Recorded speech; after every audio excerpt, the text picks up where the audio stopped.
sou Ralph Gur e hoje iremos falar sobre os austríacos e a mais-valia. Quem nunca ouviu aquele professor de História, Filosofia e Sociologia no ensino médio falando sobre a teoria de exploração capitalista? A delação socialista contra o sistema capitalista e sua cruel supressão contra os trabalhadores. Esta é formalmente chamada de mais-valia. A prova incontestável que o capitalismo é um sistema onde o pobre fica mais pobre e o rico fica mais rico. Será que isso faz tanto sentido assim? Neste vídeo eu vou fazer uma breve consideração sobre o que os austríacos têm a dizer sobre o assunto. Como já foi trabalhado no nosso vídeo sobre a teoria do valor subjetivo, Marx se baseou na teoria clássica de valor, a chamada teoria do valor-trabalho, e da teoria de salários ricardiana para formular a sua tese, a mais-valia. Para entender o que é valor-trabalho e como este foi devidamente refutado, assista a esse vídeo e depois volte aqui. Já assumindo que você está integrado no assunto, vou explicar qual era a tese marxista para expor a exploração capitalista.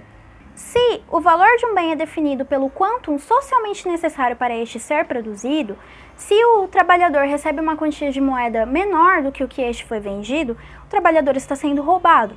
Digamos que um sapato requeira 30 T de trabalho para ser produzido. Tendo em mente que as trocas no mercado devam obedecer à proporção de trabalho que cada bem econômico detinha, qualquer montante que o trabalhador receba que não seja o montante total do dinheiro que o produto foi vendido, seria roubo por parte de seu patrão, e é esse excedente que é chamado de mais-valia. Assim, não dependeria da bondade do patrão, a própria estrutura capitalista não permitiria isso, visto que a moeda permitiria que as trocas se comportassem de forma a não respeitar uma transação justa entre o patrão e o empregado. O empregado, assim, é roubado compulsoriamente pelo seu patrão, visto que este nunca receberá o montante total que o seu trabalho vale. Se o patrão obedecesse a esse regramento, ele simplesmente iria falir. Não haveria motivo para engajar-se na atividade empreendedora. Por isso, o patrão expolia parte do que é devido ao seu empregado para manter-se de pé no mercado. Capitalismo seria sinônimo de exploração e opressão. Não obstante, Marx usou da tese de salários ricardiana para expandir o alcance de suas deduções. David Ricardo dividia a definição de preço de salário entre preço natural e preço de mercado. Preço natural é aquele montante necessário para garantir uma sobrevivência minimamente próspera do empregado.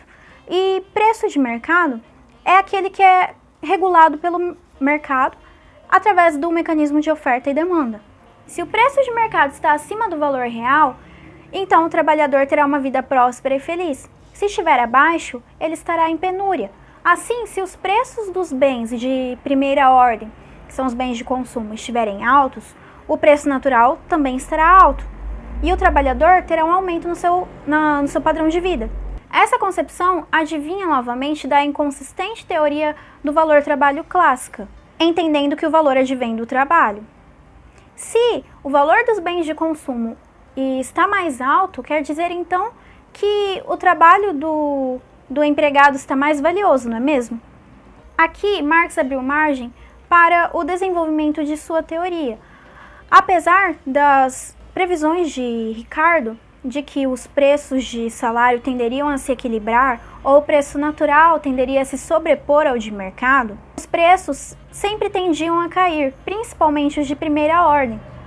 Isso se dava pelo desenvolvimento de novas tecnologias, melhor divisão do trabalho, barateamento dos custos de produção e da concorrência. Frente a isso, Marx teve o seguinte insight: os capitalistas, para lidarem com a concorrência e garantirem os seus lucros, tenderiam a baixar o salário dos empregados, deixando estes em maior situação de penúria. Assim, conseguiriam lidar com a concorrência e manter os seus lucros intactos. Porém, quando o número de trabalhadores diminui demais, devido à marginalização que os baixos salários ocasionavam, o preço de mercado e de seus salários, que são regidos pela oferta e demanda, aumentariam demasiadamente, motivo pelo qual é viável a diminuição da mais-valia. Para que estes empregados tenham um aumento no seu padrão de vida, tenham mais filhos e preencham esse contingente de mão de obra necessária para aumentar a mais-valia novamente. Esse processo cíclico geraria uma enorme marginalização da massa trabalhadora, que invariavelmente irá culminar em uma revolução trabalhista. Apesar das enormes críticas contra a doutrina marxista, esta não é incoerente em relação aos seus princípios. Todo o arcabouço principiológico do marxismo advém de conclusões lógicas dos ensinamentos da escola clássica. Marx poderia ser muita coisa, mas ele fez sim deduções lógicas coerentes com os postulados clássicos para tecer a sua tese contra a economia de mercado. Os clássicos plantaram a semente da ideologia marxista. Por volta de 1870, os economistas contribuíram com uma série de pensamentos com uma nova abordagem, o marginalismo. Essa ideia preconiza que o valor econômico deriva da utilidade marginal. Essa lei pode ser deduzida do axioma da ação humana. A utilidade decresce à medida que a oferta aumenta. Além do mais, a utilidade aumenta se aumenta a satisfação do indivíduo e o contrário também ocorre. Um bom exemplo já tratado é o paradoxo da água e diamante. A água tem baixa utilidade marginal porque é abundante e o diamante tem alta utilidade marginal pois é escasso. Mas no deserto, a água traz mais satisfação ao indivíduo que o diamante. Porém, esse mesmo indivíduo sedento no deserto, ao beber o primeiro copo, tem grande satisfação. No segundo copo, nem tanto, e no terceiro, menos ainda.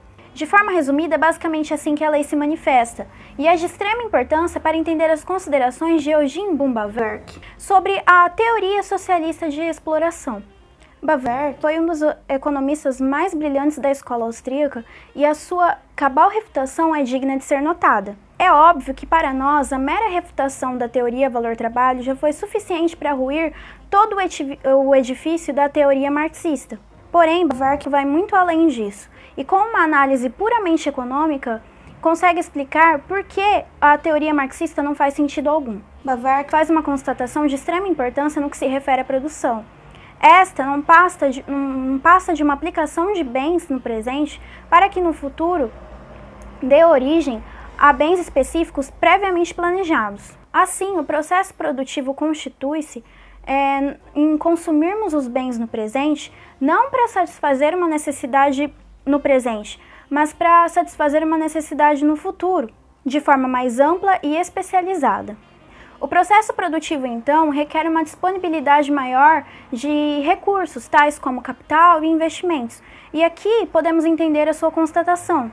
O que é o capitalista senão a pessoa que sacrifica suas necessidades imediatas, utilizando de recursos no presente, estes que obteve acumulando-os, num processo produtivo futuro que pretende adquirir algum retorno pretendido?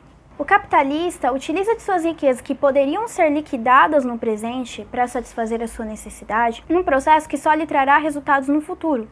Este tem a sua escala de valores mais elástica devido à posição em que se encontra no processo produtivo. Portanto, o capitalista paga o arrendamento da terra, os insumos, o maquinário, o empregado e demais despesas no presente para que possa obter algum retorno no futuro com a venda de seu produto. O que Marx chamava de mais-valia, Bawerk chama de taxa de retorno. O capitalista é aquele que assume os riscos de todo o processo produtivo.